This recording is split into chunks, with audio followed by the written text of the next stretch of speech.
coming. For those of you that came at 6 o'clock, you're going to have to sit through the 5-minute explanation. For those that came at 7 o'clock. Those that came at 6 o'clock came based on what the second notice came. Those of you that came at 7 came at the right time, although that's not what the notice said. The first notice that was sent out to you on January 5th said that the meeting would be at 7 o'clock. Your bylaws say this meeting shall be at 7 o'clock. They don't give any wiggle room. Unfortunately, the second notice, the actual agenda, said 6 o'clock, but that wasn't correct.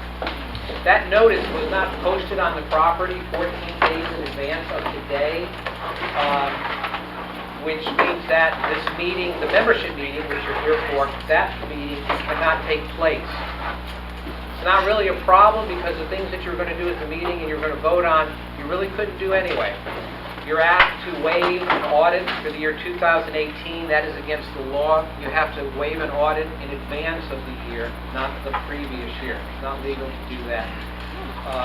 You were asked to do the IRS the rollover resolution so that you wouldn't have any tax due. It's not really of any consequence because membership fee income is tax exempt already, and it'd be very unusual circumstances that you would have sufficient other income to have any taxes to worry about. But that also had on the proxy and on the agenda the previous year. You cannot legally waive that for the previous year. It has to be the coming year. The notice that went out there was just a lot of different problems with the notice. The one item of the cross-utilization, that's fine, that's good, but it's not that important because we can always call a membership meeting if the board finds itself needing to cross-utilize the reserve funds and the master, which is what you were being asked to vote on. What that means is your reserve funds right now are allocated to, say, the roofs, the roads, say a pool, painting, and you can't use something from one reserve account if another one ran short and needed it. The law does allow the board to go to the members, you all, and say, look, we need this much, can we take this from this account and use it here? The association was simply pre-doing it. It's fine to do that, but it's not consequential because if they find themselves in that situation, they can always call the membership meeting and accomplish it at that time. So, the board will, at their first board meeting, decide whether they want to have another, annual meeting. There's nothing that needs to be accomplished at it. And one reason why that is you also had an election tonight. If you remember, it was the annual meeting and election. And you did have an election. Cluster 2 had an election between Kathy and Don. But Don has withdrawn. He was in the hospital for several days. He went in the end of last week. And I think he's home today, I was told earlier. But he's withdrawn. So Kathy Jo's automatically the board member. Fortunately, the statute is set up where the election and setting your new board takes place whether or not you have your membership meeting. If you don't have a quorum, for whatever reason, you don't have a membership meeting, the board members, the election, that still goes forward. And that's fortunate. What we will be doing right now is having the organizational meeting based on the law and based on your document. That's the only thing the board can do tonight because there was no agenda up 48 hours in advance to today to give them any opportunity to do anything else. So they will take care of any other business at their next meeting, and they'll announce here shortly when that's going to be. At this moment in time, all of the directors, and we have 5 here. Ann is not here. She is with her fiance, and he is got off in the hospital right now, and they're running tests, and they haven't determined what's going on. But she's there. But we have Charity. That's right, Charity. You're right, okay. Kathy Jo. Caroline's Carol.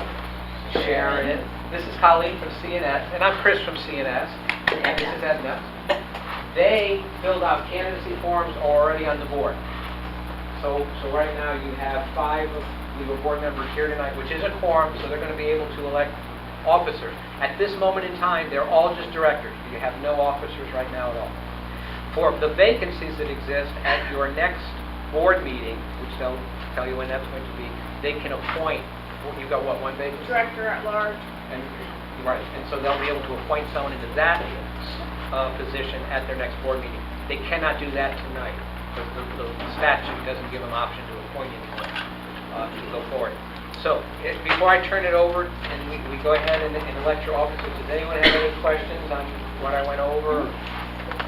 Anything? Yes. I had asked about this 2018 audit, and Edna said that it was voted on last year To to waive not that. do it for 2018. But 2019, you will be doing it. And you probably, I mean, one thing I told this to the other group, and I'm recommending this to the board, and so many members are in agreement on this, I don't recommend that you waive this audit at all for 2019. Just with everything that's going on, you had an audit in 2015, I think you had one in 2012. You've been doing one about every 3 or 4 years. I think you should continue that trend. You're due for one right now anyway, and with the things that were said and whatever, I feel that you should definitely, I would recommend to the board, don't even ask the owner. The law requires an audit. The board has the option to go to the owners and say, hey, do you want to waive it? They can even say, we recommend that you waive it, let's save a little money. But my recommendation to the board is do not even attempt to waive it for 2019, let it go on. But Chris, if we had the last one in 2015, 3 years, wouldn't it automatically be where we wouldn't be waiving it? Wouldn't we automatically be having No, an audit? the law allows the members now to waive it forever. Oh, forever? Forever. Oh, okay. You have that power, the board doesn't. If you don't waive it, they have to do it. So that's why my recommendation is to the board, I would say don't even try to make it easy for the members to waive it. Just say our recommendation is, we're not going to waive it. I thought it was supposed to be every year. We were Years waiving ago to it be was. 3 years. Years ago it was. You could only skip it for 3 years. Okay, that's what I But thought. they changed that about 3 years ago. Gotcha. In which now you can do it indefinitely, and it does save you money. I'm just saying under the But- circumstances, Right. I would say definitely do your audit this time, and then if you want, waive it another 3 or 4 years and do it again. Okay, okay, You know, understood. okay. Any other questions? All right. Your board meeting is called to order to organize. We don't have any officers, so I'll just get you started. Do we have a motion or a nomination for president? Yes? I nominate Sharon Millers. I second the nomination. Okay, very good. Do we have any other nominations for president? Hearing no other nominations, congratulations, Sharon. I guess it's congratulations.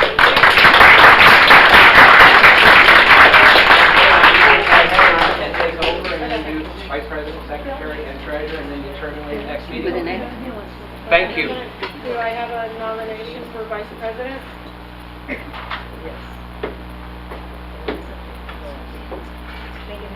Someone make a nomination. Like maybe, Carol, I nominate you. Okay. Do I have a second? I second the nomination.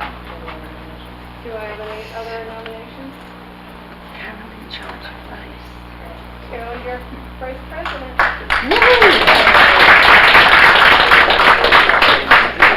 Do I have a nomination for treasurer? Would someone like to nominate someone for treasurer? I nominate Kathy Jo. Do I have a second? I second that. Any other nominations for treasurer? Congratulations, Kathy Jo, you're treasurer. I know what I'm signing the column. Carol made the motion, yeah. Do we have a nomination for secretary? I nominate Edna. I nominate, second that. Any other nominations? Congratulations, Edna. You're What's that? All the other, everybody else, Terry and Ann will be directors, and then the director at large will remain vacant until the next meeting. Did you get that? Terry and Ann will be directors. Ann's cluster 5 director. Terry is cluster 3 director. And we will take nominations for director at large at our next meeting. So if anybody wants to think about being our director at large, it's actually a pretty good position. If we have a vacancy in a cluster, then you'll become that director, that director Intern. for that cluster during that interim.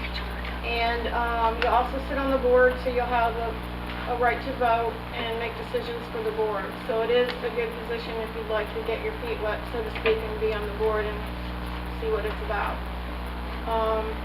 And I think that we kind of had discussed that we were going to go back to the third Thursday schedule that was originally the Yes. board meeting. So with that said, I think that we're going to go with March 21st at 6 p.m. That would be the third Thursday. That's normally when Pebble Springs had their meetings. So we're going to go back to that schedule once a month. What time? 6. March 26th is Tuesday. 21st. First. 21st. Did I say 26th or 21st? I think it's 21st. 21st. I think it's 21st. Okay. She said 21st. Okay, yep. All meetings will be at 6. So it's the third Thursday at 6 p.m. Huh? I'm sorry. All meetings will be at 6. Sometimes during the summer, we would have them during the daytime, but at 1 o'clock, we would do them at 1 o'clock in like June and July when there weren't that many owners present. But I think for now, we're just gonna do everything at 6 p.m. I will say that I have some ideas that I'll be bringing to the next board meeting to try to allow each cluster to have some time with the manager and with their cluster director and the president to go over any issues that are going on in your cluster. We're going to try to do some little interim. I think before I left last time, we were doing this. We were having little cluster 2 meetings, cluster 3 meetings, just like a workshop, so you guys could bring up things that were going on specifically in your cluster, so we could try to get everything back on track. And I think that that's going to be extremely important now, because we have a lot of things going on, but we want to make sure that everybody's on the same page. So it is important if everybody wants to come to the next board meeting. I'm going to be bringing a lot of ideas for how to get the community back on track and kind of get the flow going together so everybody knows what's going on and get the communication started back up. So it will be an important meeting. Good idea. Do Yeah. we really have our financials by then? We are definitely working on the financials. It is taking a little bit of time. I'm going through each individual invoice myself to make sure that it's allocated to the appropriate And the cluster. bank is still working on trying to get us the records. We don't have any records yet from PBC. Yeah, so we're still working on that. We're working on it. We're working on getting all the bank statements from BB&T. And the For the past payments, 4 we want to months. get all of the payments everybody Yes. made over the last 4 months, because we're going to recreate everything, so we have to get all that information. Basically, what's happening is we're taking the documentation directly from the bank and from the invoices, and we're recreating every entry for the past 4 months. So it is a little time consuming, and I, as the manager, because I've worked with Pebble Springs previously, I'm making sure that everything is coded, that was submitted is coded to the correct cluster, so that your financial will be complete when you do receive it, that there won't be any errors or issues. And not to say it won't be 100% perfect, but we'll do our best to make sure that everything's correct. Can I, just because you're talking about BB&T in the back. Sure. I was under the impression that each cluster had their own bank account. No, And then that there was a master account. no. Could you explain how that is set up? All of the clusters have their own financial, but everything goes into one bank account. So when you guys submit your payments, it all goes into a lockbox at the bank, and that's one bank account. So you have actually 2 bank accounts, reserve and operating. And then it's broken down in the financials as to how much each cluster has allocated out of that bank account for their cluster in the master. So it's all in one bank account, it all sits in one bank account, but then it's allocated out in your financials how much each cluster owns, I guess you would say, how much of that portion of the bank account is for each cluster in the master. But there's 2 definitely separate accounts. Correct. One for the reserves, Yes. period, and one for, The operating. And that's required by law. You have to keep your reserve fund separate from your operating account. and what's the percentage of the reserve fund that we're supposed to have by law? 10% is, well, Well, it varies based on your components. yeah. There's a formula that if you have some component, say painting, in cluster 1, and you're going to have to paint every 10 years, you would be contributing 1/10 every year toward that painting project. So in the end of the 10 years, you have all of the money necessary to do that painting. So your components and the state required formula determines how much is going to be in each one of those accounts. And as far as you having the one bank account for operating and the one reserve account, it's been that way ever since before us, when we started in 1994. It's always been that way, but your financial is always broken out, as Colleen explained. Chris, I have a question, Chris. When it comes to the financials, is there a certain percentage out of the maintenance fee that we pay every month? Certain percentage of our maintenance fee goes to reserve and a certain percentage goes to our cluster? But it'll vary between clusters. It's not going to be the same. Correct. Because you're going to be at different points of repairs, or cluster 3 may have gotten lucky and their roofs are lasting longer than the roofs lasted when they were done in cluster 1, so therefore cluster 1 is putting more money into the reserve for roofs because their reserves are deteriorating faster. So each of the clusters will have a different amount, percentage. A going different in. percentage Right, but rise. the answer is across the board, yes. So what you'll do is you have a reserve account, obviously, for the master items, that the clubhouse, tennis court, things like that. So each cluster pays out of their fees. I'm just going to say your cluster fee is $200. A percentage of that $200 goes to the master. Correct. Then it's That'll broken be the down same for into operating every and unit. reserve percentages, and then a portion of your fees will go to your cluster operating and reserve. Do And we know what that percentage is? I'd have to look Yeah, at each figure it out. cluster Each cluster is different? Mhm. So let's say cluster 2 pays 200, cluster 5 may pay 220, Right. and so that's where the percentage difference is. When I Correct. was managing property years ago, for different challenges the cluster 2 faced, cluster 2 tended to have to pay more. Correct. They were paying higher fees. Get Ruby. I think Yes, we what, did. what my They just have answer, they just have more going Always on, have. more Right. issues, more maintenance, and their fees were higher in cluster 2. I don't know if it's still that way. I think what might answer your question is the same amount from each unit. So Within a clusters have cluster. different number of units, Right, so it's per unit. Right. Yeah, yeah, correct. Everyone, each unit pays the same thing. Percentage. correct. Thank you. Question back here. Yes. Do we continue to use the payment book we received from Yes. the other company? Yes, nothing has Thank changed you. with the banks.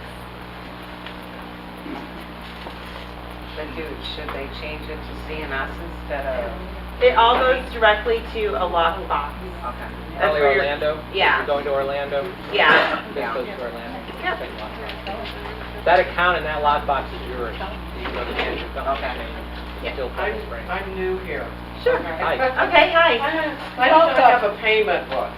My money goes directly out of my bank account to the mortgage. Do you get what I'm saying? So am I supposed to have some type of payment? My HOA fee goes directly out of my account too. My That's fine. mortgage and that's good, right? That's okay? I Yeah. don't have to have a payment book, right? No, you're doing direct deposit. Yeah, They're direct fine. deposit Yep. To the And bank. that'll stay fine, that'll stay. Everything will stay Nothing's the same. changed. Nope. Thank you. Right. I appreciate that. Unless you change your bank account, as you pointed out. Yes, John? John. For one of the upcoming meetings, could I make a suggestion that we create, we used to have a series of committees, beautification of the grounds, That is on my agenda idea, yes. and I would like to suggest that there's a collective group of people that take a look at what should be done by our gardener, our maintenance man. Because That's on our agenda. I noticed a I'll lot let of mold underneath any of the carports, mold on the sides of some of the buildings, which only. On the north side. Yeah, I noticed the same thing. Yep. Thank you. We are going, yeah, I'd like to sure. say something on the same subject. Yeah. I bought and moved here in January 2015. And one of the things that made me feel like I would enjoy coming home is the landscaping. It looked beautiful, beautiful landscaping.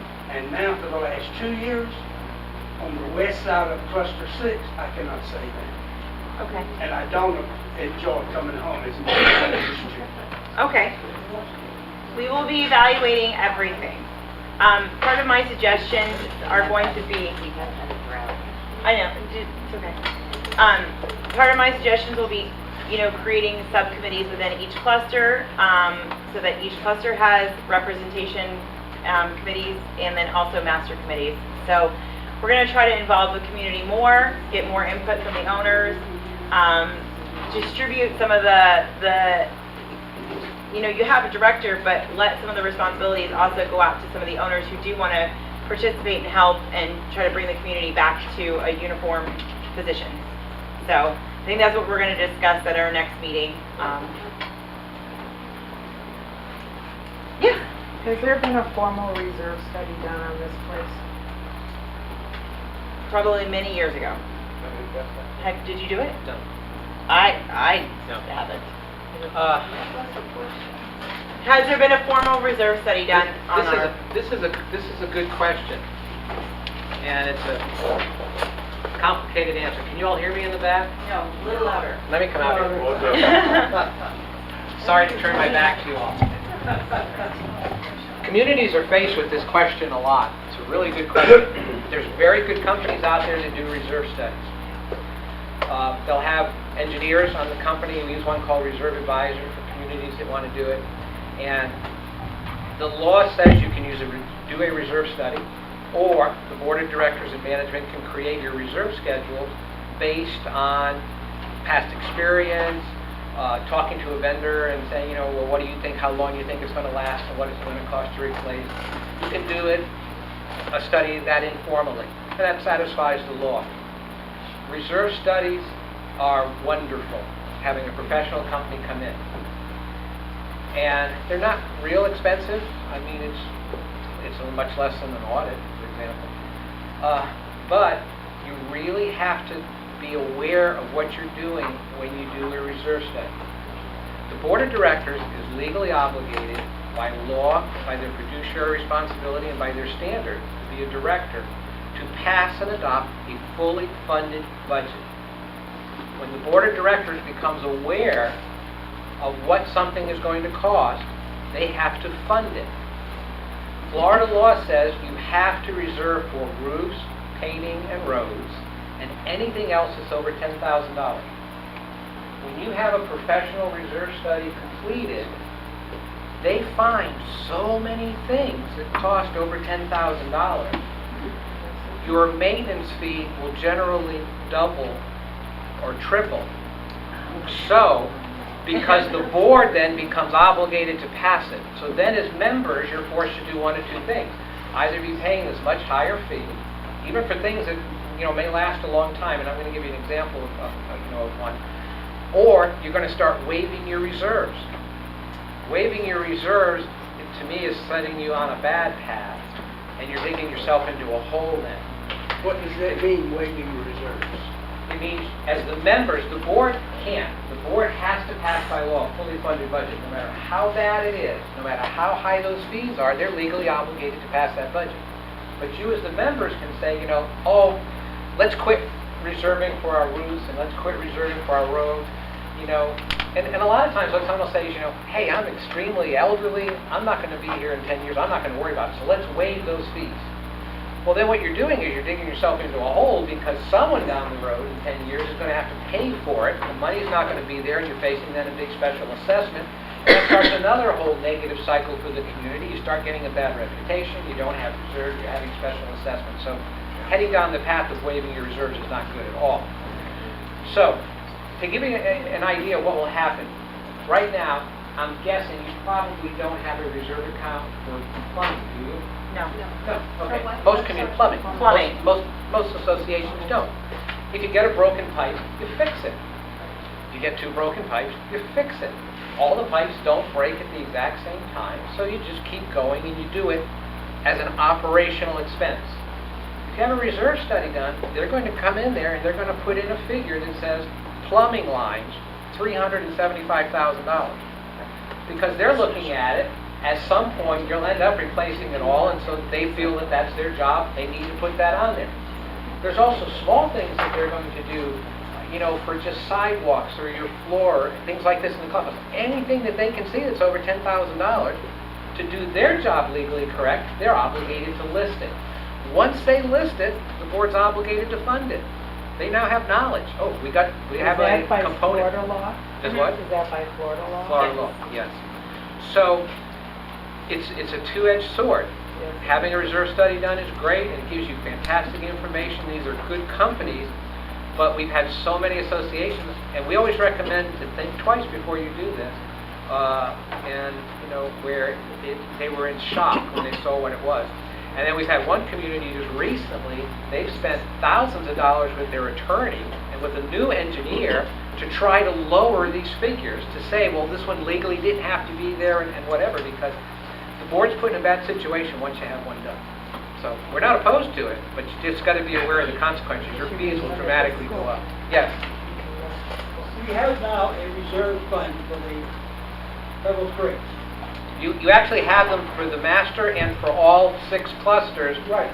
Right. We do have a master right now, so you folks, we do have a master. Yes. But is it underfunded according to practical way of having a reserve? I would Is say... it adequate right now? I would say it is. Remember, on each of these reserves, you have to have roofs, painting, and roads. Those are your main components, and anything else over $10,000. I suspect you may have the pool in it. Do you have anything else? Those are the main ones the associations have. Well, the clubhouse is going to be covered because you're going to have the roof, you're going to have the painting, anyway. There's nothing for landscape? Not No. normally. Normally No. landscaping you would just do under your operating. That's operating. You just go ahead and do it as needed. And It then, hasn't been done. Okay. but the reserve study may put landscaping on there and just say, oh, you've got, 75 trees, they're going to have to be replaced at some time, and that'll be, $45,000. You can limit the What scope you're on a saying, sir, reserve. is Yes and no. Most companies will not allow you because they say they have an obligation to identify anything over $10,000 per Florida law. We do work with one company that will limit it, but they won't call it a reserve study. question I Reserve have advisors, is, they're real good about we it. don't have a reserve fund that you can say is adequate or inadequate. Is that what you're saying? Well, no, I'm saying it's adequate because by law, what the board is adopting, they're saying it's adequate, so I'm saying it's adequate. Okay, fine, because if it is not adequate, folks, I'm in a couple of condo situations up north. And one condo, because they didn't have adequate reserves, their water system blew. And my condo fees went like $500 to $1,000. We're talking about big money here, so it is a very strong concern that I have that my fees are going to remain, but they're going to put something into reserves to make sure they're adequate. I mean, I think it's fair to say, because we've been involved with you since 1994, Pebble Springs has not had a lot of special assessments. Just in the clusters. Yeah. And it's usually for something That was- targeted item. Yeah. Yeah, Cluster 2 so was the last one who got a special historically, assessment. you've had adequate reserves to address your needs. Good. We've only had one assessment since I've been here, and that's 10 years. Is there any other questions? Yeah, that's the only one Have a I've motion had in 10 to years. adjourn the meeting? 300. We adjourn the meeting. Someone have a second? This meeting's adjourned. Thank you very much. Thank you all. Thank you.